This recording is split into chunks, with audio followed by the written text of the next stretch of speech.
বাদুড়িয়া থানা এলাকার তেতুলিয়া ব্রিজ সংলগ্ন এলাকার ঘটনা।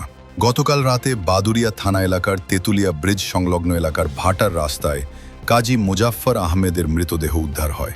পাশাপাশি সেখান থেকে মৃত ব্যক্তির বাইক এবং একটি 4 চাকার গাড়ি উদ্ধার করে পুলিশ।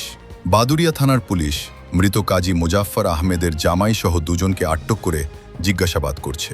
জানা যায়, মৃত কাজী মুজাফফর আহমেদ মেয়ের সাথে স্বরূপনগর থানা এলাকার বাঁকড়া বাসিন্দা শামীম গাজীর সাথে বিয়ে হয়, কিন্তু বিয়ের পর শামীম গাজীর সাথে মৃত কাজী মুজাফফর আহমেদের মেয়ের সাথে গণ্ডগোল ঝামেলা, পারিবারিক অশান্তি লেগেই থাকত। এই নিয়ে বহুবার মীমাংসা করার চেষ্টা করলেও কোনো সমাধান না হওয়ায় কাজী মুজাফফর আহমেদ তার মেয়েকে নিয়ে নিজের বাড়িতে রাখে। এরপর বেশ কয়েকবার শ্বশুর এবং জামাইয়ের মধ্যে গণ্ডগোল হয়েছে। আজকে আমার আব্বু এখান থেকে গেছে, যেরকম ভালো চাই সেরকম কাজে গেছে। আর জাতি জাতি আমার আব্বা যেরকম যায়, ওতে মনে হয় সন্ধ্যেবেলা তুই নামাজ পড়ে মেয়েটার নিয়ে বসিস, মেয়েটার জন্য মারিস নে গিয়ে আবার এসে আমার বলতে মানে আমার 100টা টাকা দিয়ে দিন, তাই আমি দিছি, দিয়ে চলে গেছে বলতে আমি তেঁতুলিয়ায় যাচ্ছি, আমি এক্ষুনি আসতেছি। এই আর আব্বা আর কিছু বলিনি, ওই কথা হলো আমার আব্বু, আর দেখলাম আমার আব্বু হেলমেট করে চলে গেল। আর আসলো না আমার আব্বা। কে মারলো আপনার বাবাকে? কে মারলো? আমি জানি না আমার বাবার কে মেরেছে, আমি জানি না, আমি জানতে চাই না। আমার বাপটা আমার কাছে এনে দেন, আমার আব্বু ছাড়া আমার কেউ নেই। আল্লাহ বলছি, আপনার স্বামীকে পুলিশ ধরে নিয়ে গেল কেন? ধরে নিয়ে গেছে, ওর ওপর সন্দেহ করতেছে, কিন্তু আমি ওর ওপর সন্দেহ করতেছে যে ও নাকি মেরেছে, আমার মনে হয় না।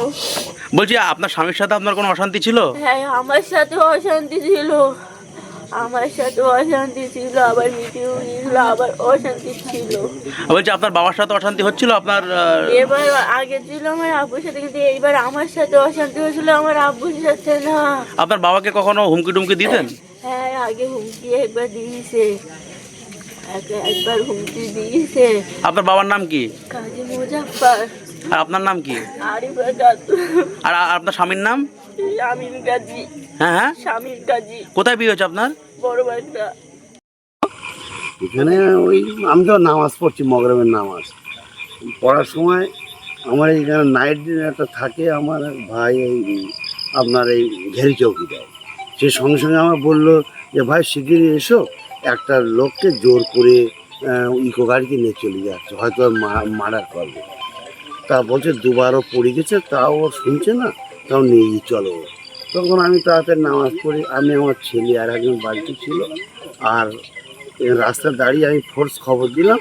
ফোর্স আসার পরে আমি ওই যেখানে মার্ডার হয়েছে ফেন্সি পাটায় ওখানে গেলাম, গিয়ে দেখি তখন ওই রাউন্ডের ভিতরে ধুকধুক করছে, গালে এই দেওয়া রাউন্ডটা, কিন্তু তখন মারা গেছে। সারারা তুলে নিয়ে আসলো, তখন মারা গেছে। কিভাবে মারা হলো বলে মনে করছেন? ওর গলা টিপেছে, সব দাগ আছে, গলা টিপে মেরে ওর গালে রাউন্ডটা দিয়েছে। মানে কোন দিক থেকে আসছিল এরা?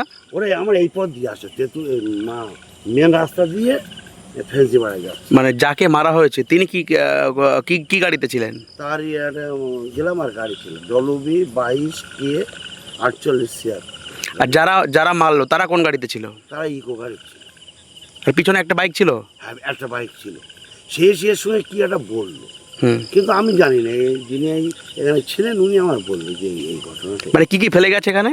এখানে ওই একটা গাড়ি আছে, বাইক, আর কাজ টাজ আছে, এই কাছের ব্যবসায় করে চলবে। আর যেখানে মারা হয়েছে সেখানে কি পড়ে আছে? ওখানে একটা ইকো গাড়ি আছে, আর একটা 20 তেলের বোতল দেখলাম, যেটা ওই রাউন্ডটা মানে ঘাস মারা ওষুধ। আচ্ছা, যেখানে মারা হয়েছে সেই জায়গাটার নাম কি? ফেন্সি ভাটা। আচ্ছা, যাকে মারা হয়েছে তার কোনো পরিচয় পাওয়া গেছে? না, আমি ঠিক জানি না, আমি ওটা খোঁজ খবর নেই, আমি বাড়িতে এসেছি। আপনার নাম কি? আমার নাম হুমায়ুন কবির।